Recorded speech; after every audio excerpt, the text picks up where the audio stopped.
Alright, so y'all, welcome back to the channel, and I have a story to tell you guys. It's kind of embarrassing. Um, so, a couple nights ago, I'm leaving school, and I'm at a red light on my phone. Now, prior to doing that, I did fill up my gas tank. I don't know if that had a reason for the outcome, but okay, furthermore with the story. Um, So we're sitting at the light, and I hear this Infiniti coming up really loud. It's Infiniti G37, real loud, came up, revving his engine, and I looked over, and I was like, oh, talking to my cousin. I'm like, oh, I think somebody's trying to race me. So we get on the curve, and well, the light turns green.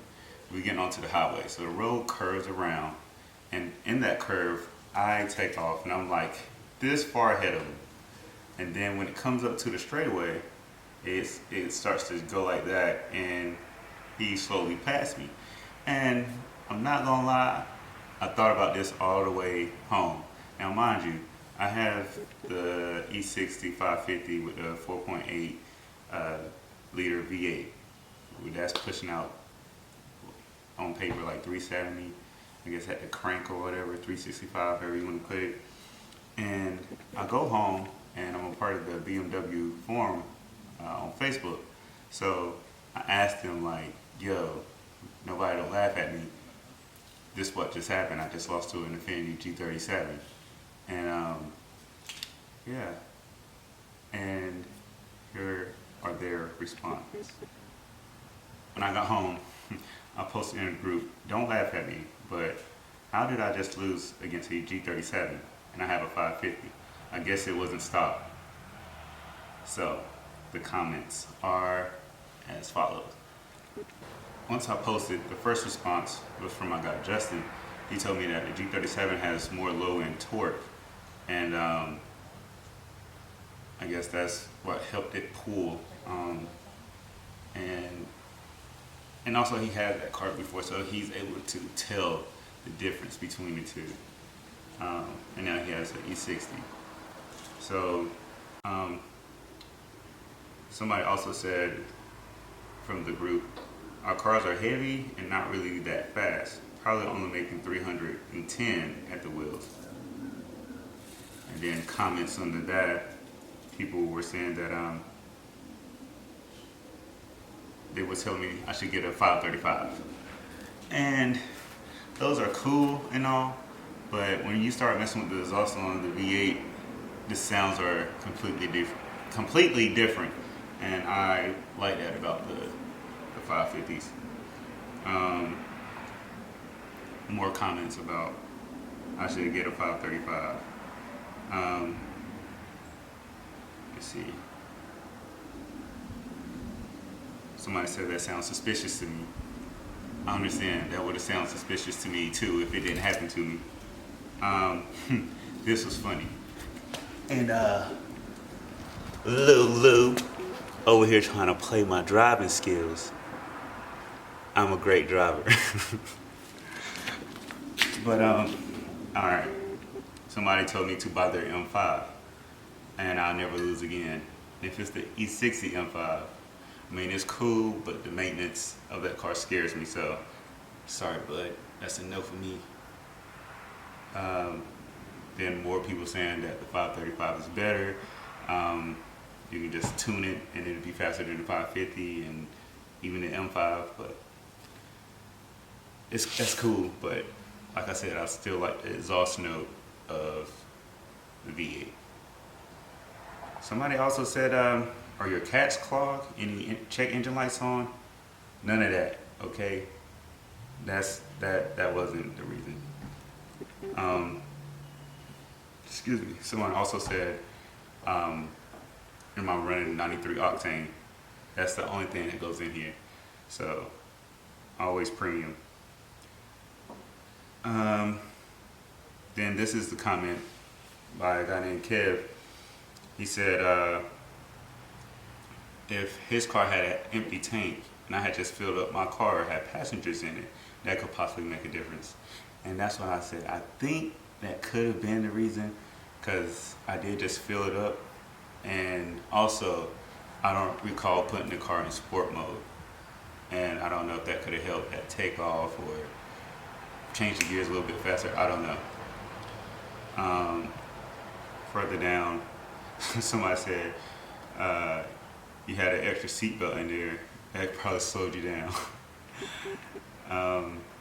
And we went on to say about the details of the engine. We have the 4.8 liter V8, and the G37 is a 5.2 to 5.6 V6, I guess. And but yeah, that thing was quick, man. It had a little pull behind it, and also I think the car is lighter than the E60s. There's another one that says BMW underrates their performance. E60 M5's lowest 0 to 60 stock is 4.1, and their tires from 2009.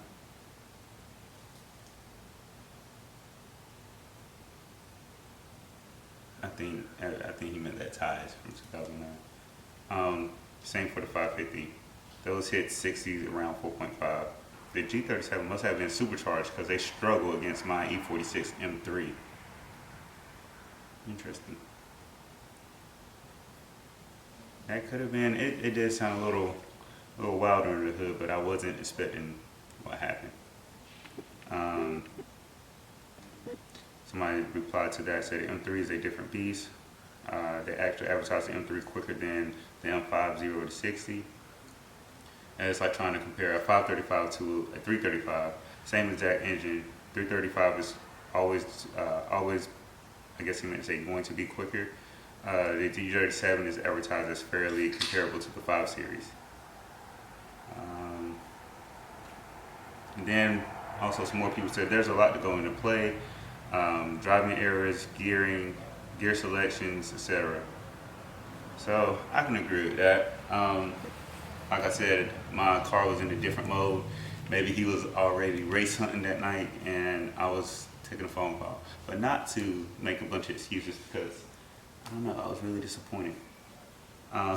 Somebody told me again to sell my 550 and get a 535 and mod it with the profits I get off this car, which I don't think I'll make much off of this. People supporting the G37 saying that they aren't a slow car, and I believe that. A guy told me he got cooked by a 2018 V6 Honda Accord. That's scary. He has a 535 XI, so all-wheel drive. So these newer cars you just can't sleep on, is what I'm finding out. And then there's more people saying that the G37 is probably tuned or supercharged.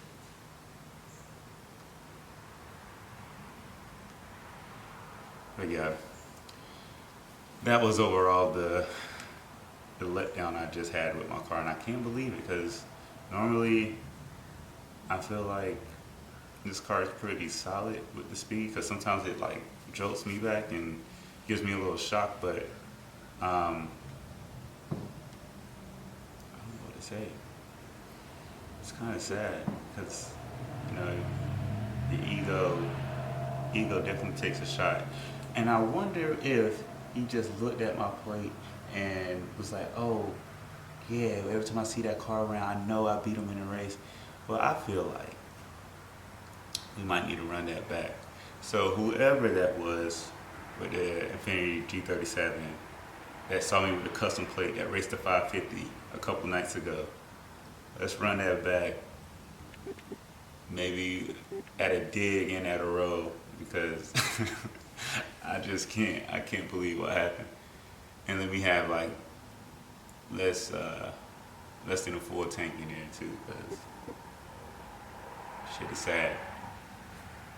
But yeah, moral of the story is don't sleep on these cars with smaller engines that you think are naturally aspirated, because they probably not. And I would do some stuff to this, but not right now because I don't have the money to do that right now. So it's just maintenance and driving right now. So yeah. So I think that's why I'm gonna cut this one short before I cry.